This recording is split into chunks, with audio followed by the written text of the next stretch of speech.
Et si en 2022, tu atteignais tes objectifs en termes de stream sur Twitch? Bonjour, c'est Max, streamer au code quotidien sur la chaîne Twitch Chicken House. Dans la dernière vidéo, je t'avais expliqué tous les éléments à savoir sur le fonctionnement du Twitch Prime pour l'expliquer au mieux à tes viewers pour qu'ils t'aident à leur tour. Et aujourd'hui, on va voir 9 astuces faciles à comprendre pour gagner des abonnés, enfin plutôt des followers et percer sur Twitch. En tout cas, n'hésite pas à t'abonner et activer la cloche pour ne pas louper notre vidéo hebdomadaire qui pourrait t'aider à vraiment faire la différence sur ta chaîne Twitch. N'hésite pas à lâcher un like pour nous aider en retour. Être sur la plateforme, c'est souvent penser qu'il faut y être constamment pour pouvoir augmenter sa communauté en proposant régulièrement des streams, donc forcément du contenu régulier. Malheureusement, ça ne suffit plus du tout. Et que tu te lances sur Twitch ou alors que tu y es déjà et que tes vues stagnent, je vais te livrer ma stratégie complète en plusieurs axes que tu pourras dès à présent appliquer pour faire grandir ta communauté. Et avant ces 9 astuces, juste un tout petit prérequis qui est pour moi extrêmement indispensable. Quand tu commences Twitch, on avait appelé ça le paquet pour programme, animation, qualité et évolution. Et autant là dans la vidéo, on va parler de comment faire grandir ta communauté. Mais avant ça, il faut penser d'abord à savoir si on a la chaîne Twitch avec les fondations minimum requises pour pouvoir ensuite faire grandir sa commu. Car sans ces fondations, c'est complètement peine perdue pour réaliser tes objectifs de croissance. T'as le pop-up juste là et je t'invite à aller la mater dès à présent si c'est pas déjà fait. Premier conseil, oublie la chance. Forcément, des réussites qui ont lieu avec un coup de chance dû au destin, ça fait beau, ça fait vendeur. Comme avoir de gros streamers qui te prennent sur leur aile, je pense notamment à SOS Streaming, bah malheureusement, ça montre une exception qui confirme la règle. Je stream activement depuis 2019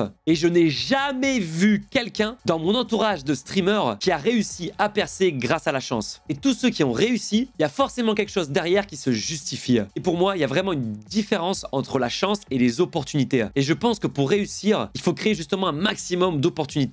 Et malheureusement pour ça, seul le travail t'y permet. Et c'est en s'acharnant que tu vas créer le maximum de portes à ouvrir. Et même si c'est pas forcément toi qui va ouvrir la porte, quelqu'un va peut-être le faire à ta place, qui pourra te propulser. Mais c'est seulement toi, par contre, qui pourra créer la porte. Ensuite, il va falloir trouver dans quoi tu es bon. Et là, tu vas devoir prendre beaucoup de recul sur toi-même et trouver dans quoi tu es bon à quelque chose pour ensuite le partager en stream. Faut pas oublier que c'est du divertissement et qu'il te faut un élément au moins de différenciation pour faire en sorte que tes nouveaux follow puissent revenir à nouveau sur ton stream. Ça peut être ta qualité d'animation, ton niveau de jeu dans les jeux vidéo. Bref, il y en a plein de potentiel et tu dois vraiment trouver quelque chose d'intéressant. La meilleure question à se poser, c'est est-ce que toi, en tant que viewer, tu serais prêt à regarder ton propre stream? Est-ce que tu le trouverais assez intéressant pour rester et interagir? Sinon, franchement, corrige le tir, c'est qu'il y a quelque chose qui va pas. Donc oui, là, c'est beaucoup d'autocritique. Ensuite, teste encore et encore. Ne t'arrête jamais d'essayer. Se reposer sur ses acquis, c'est régresser. Ton contenu, qu'importe la plateforme, doit être un laboratoire à ciel ouvert. Donc en plus de te reposer sur ce qui marche, parce qu'on ne change pas une équipe qui gagne, derrière, cherche continuellement à innover, à proposer de nouvelles choses pour toujours avoir une longueur d'avance et créer le petit plus qui va faire en sorte que certains de tes viewers vont se transformer en ambassadeurs. Petite parenthèse, juste pense qu'il y a de l'inertie sur Twitch. C'est loin d'être un contenu comme tu peux retrouver sur TikTok, très volatile.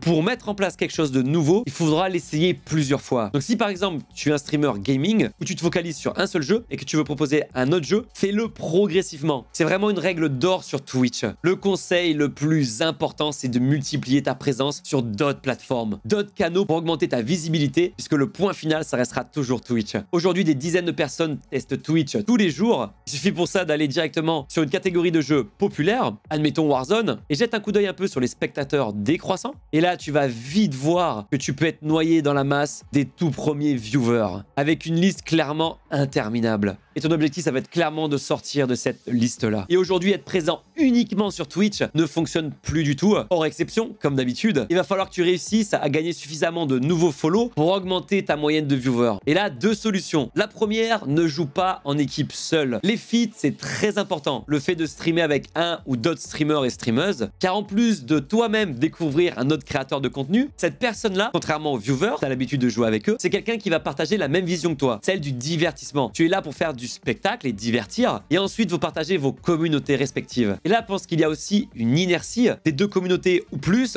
vont pas forcément, dès le début, aller faire l'effort d'aller découvrir l'autre chaîne. Donc ça sera avec de la récurrence que vous aurez une efficacité redoutable avec les feats. Et l'énorme astuce, c'est d'utiliser d'autres plateformes pour accroître ta visibilité sur Twitch. Ces autres plateformes-là, j'appelle ça des plateformes de visibilité. Ça peut être YouTube, Instagram, Twitter ou encore TikTok. Et ça va être à toi de trouver quelle plateforme va être adaptée pour te faire connaître. Parce que les plateformes ont chacun leurs forces et leurs faiblesses. Et ton contenu natif de Twitch, si tu veux le repartager ailleurs ou construire carrément un autre contenu ailleurs, bah ça va être à toi de trouver où est-ce qui va être le mieux adapté. Et là, au début, tu vas vraiment passer beaucoup de temps à essayer de trouver la plateforme qui va pouvoir te faire connaître et du coup ensuite faire connaître ton Twitch. Par exemple, YouTube, avant tout, c'est quand même un moteur de recherche vidéo parfait pour partager des connaissances. Justement, peut-être que tu nous as connus avec cette vidéo. Et au passage, je t'invite à nous rejoindre sur Twitch. Il y a le lien dans la description où tu tapes directement Chicken House. Mais on peut penser aussi à TikTok qui possède un excellent algorithme récompensant le contenu sur l'instantanéité. Donc s'il est bon, il sera mis en avant et c'est en plus facilement consommable. Donc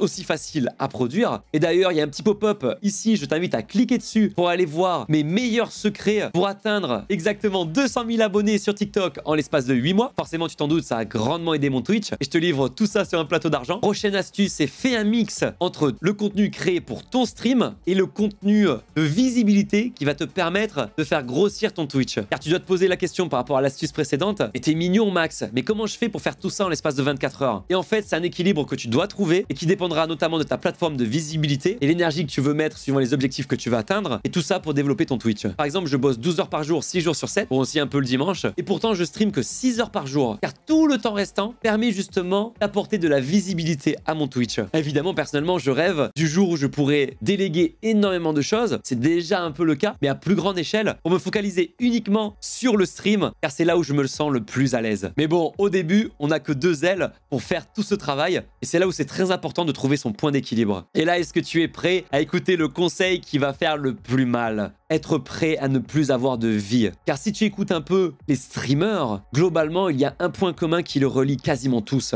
C'est qu'ils sont tous entrepreneurs et qu'on est tous loin de connaître le mot vacances. C'est un taf quotidien, tu vas être online tous les jours, que ce soit sur Twitch ou que ce soit sur d'autres plateformes, et gérer tout ça, que tu aies une équipe ou non, prend énormément de temps. Et même si tu grandis et que tu arrives à déléguer pour respirer un peu et commencer à avoir une vie à côté, bah dans tous les cas, si tu as cette logique entrepreneuriale, tu vas vite te rendre compte que même en déléguant, derrière, tu vas vouloir lancer quelque chose de nouveau autour de tout ce que tu fais, et ça va prendre beaucoup de temps. Tu devrais être à fond tout le temps et ça s'arrêtera jamais. Et ça, il faut l'accepter. Le mental d'acier est quelque chose que tu dois avoir ou au moins te préparer. Déjà par rapport à tes stats, car tout le monde, qu'importe l'échelle, va connaître des hauts et forcément derrière va avoir des bas. Et ça, c'est extrêmement démoralisant, très impactant. Et malheureusement, le négatif nous impacte plus que le positif.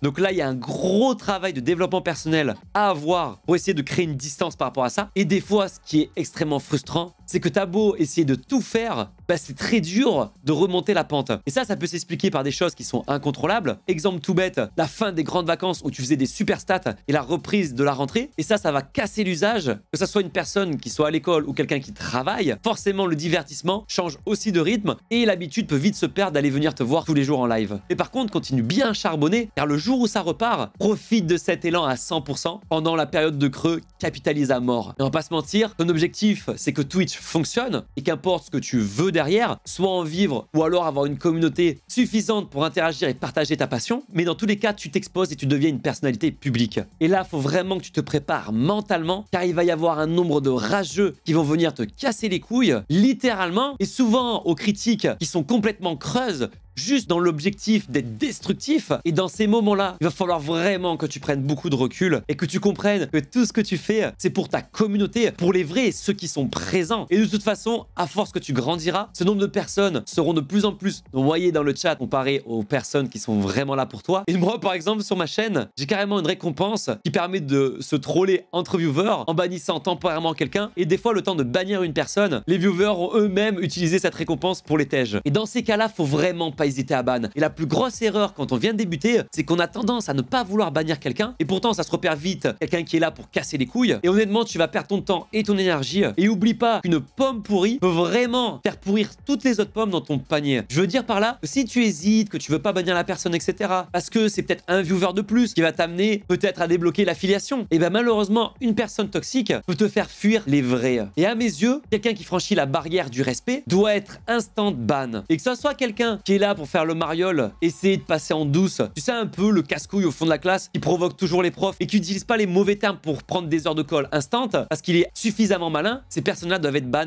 instant. Concentre-toi vraiment sur ce que tu fais et pourquoi tu le fais. Ne dilue pas ton énergie. Rien qu'aujourd'hui, j'ai eu 2 rigolos qui sont venus à faire des jeux de mots, tu sais, avec des propos sur la deuxième grande guerre pour justement te piéger en les lisant à voix haute. Et eux, peut-être que c'est juste une blague rigolote, sauf que derrière, tu peux risquer que ta chaîne soit bannie définitivement de Twitch. Et ça, je pense que c'est carrément moins drôle. Avant-dernier conseil, entoure-toi et ne sois pas seul. L'énorme galère de ce métier de créateur de contenu, c'est qu'on se retrouve très vite solo et isolé derrière un écran. Personne pour nous entourer physiquement, avec qui tu peux échanger sur de nombreux retours d'expérience notamment. Alors, certains y arrivent, mais moi, je suis intimement convaincu, tout mon passif le prouve, qu'une équipe est beaucoup plus forte qu'une personne individuelle. Et puis surtout quand tu vois certaines personnes qui sont là en mode « Ah, j'ai trouvé une petite astuce et comme je suis un rat, je la garde que pour moi. » Eux, tu peux être sûr qu'ils vont pas aller bien loin. Il faut pas hésiter à partager ses galères, ses astuces, ses secrets, ses réussites avec d'autres personnes bienveillantes, évidemment sans être jaloux, car une astuce qui réussit chez quelqu'un peut être aussi adaptée chez toi pour que tu réussisses à ton tour. Et si tu trouves quelque chose qui marche, n'hésite pas à le partager également. Là, début 2021, j'ai créé une petite équipe de streamers et TikTokers où rien que tous les lundis, on s'appelle et on fait au moins 1 heure de call pour échanger un peu nos trouvailles de la semaine, que ce soit des échecs ou des succès. Et honnêtement, individuellement, on a évolué énormément plus vite grâce à ces retours d'expérience qui sont très constructifs. Alors que faire équipe solo, c'est se tirer une balle dans le pied car tu vas mettre beaucoup plus de temps à trouver potentiellement des choses qui peuvent fonctionner. Et pour terminer, l'argent ne doit pas être tabou. C'est pour moi quelque chose qui est vraiment compliqué dans le milieu entrepreneurial, surtout en France, là où la culture nord-américaine est bien différente. Et on va commencer sur le fait que tes revenus Twitch sont complètement facultatifs. Alors oui, tu peux en avoir d'autres à côté, mais c'est plus un peu une cerise sur le gâteau au début quand tu commences. Je t'en parle notamment ici pour avoir des revenus passifs par rapport à tes vues. N'hésite pas à cliquer pour aller voir la vidéo. Mais tes revenus Twitch au début sont vraiment la grande majorité pour en vivre ou alors développer tout simplement ta chaîne. Il faut pas oublier que les viewers peuvent consommer ton contenu sans même débourser 1 centime et que c'est vraiment une option. Alors s'ils sont curieux et s'ils te posent des questions, sois transparent par rapport à ça. Explique-leur comment tu fonctionnes, comment ils peuvent t'aider, comment les revenus sont partagés sur Twitch, entre la plateforme et toi, combien tu payes d'impôts derrière. Bref, sois transparent, ça va leur permettre d'avoir une visibilité sur l'aide qu'ils peuvent t'apporter, de comprendre qu'il y a un réel impact, surtout s'ils veulent continuer à te voir sur le long terme. Bon, évidemment, sans forcément rentrer dans les détails près. En tout cas, j'espère que l'année 2022 sera un grand changement pour toi. Arrêtons les résolutions qui ne servent à rien et fixons de vrais objectifs qui peuvent changer une vie. Mais en attendant la prochaine vidéo, n'hésite pas à venir nous voir, t'as le lien dans la bio. Tu es largement le bienvenue sur notre chaîne Twitch Chicken House. À très vite, ciao ciao.